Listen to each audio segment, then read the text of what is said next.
అన్నదాతలకు ఇచ్చిన హామీ ప్రకారం 2 లక్షల రుణమాఫీ చేసి తీరుతున్నామన్నారు రాష్ట్ర మంత్రి పొన్నం ప్రభాకర్.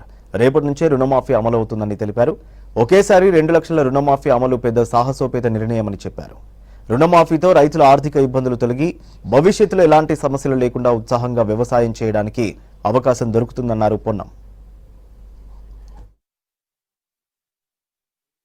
శుభాకాంక్షలు. ఈ పండుగ సందర్భంగా రైతన్నలందరికీ సంతోషంగా ఉండాలని, రైతన్నలకు గతంలో ఇచ్చిన హామీ ప్రకారంగా 2 లక్షల రుణమాఫీని రేపటి నుండి ప్రారంభిస్తా ఉన్నాం. ఈ రుణమాఫీ రైతన్నలకు సంబంధించిన ఆర్థిక ఇబ్బందులు తొలగించి భవిష్యత్తులో ఎటువంటి సమస్య లేకుండా ఉత్సాహంగా వ్యవసాయం చేసేటువంటి అవకాశం కలగాలని ప్రభుత్వం ఆలోచన. మరి ఈ సందర్భంగా రైతులు ఈ అవకాశాన్ని వినియోగించుకొని ప్రభుత్వం ఎన్నికలకు ముందు ఇచ్చిన హామీని ఒక్కొక్కటిగా నెరవేరుస్తున్న అంశాన్ని గమనించాలని కోరుతూ రైతన్నలందరికీ మరొకసారి హృదయపూర్వకంగా శుభాకాంక్షలు తెలియజేస్తూ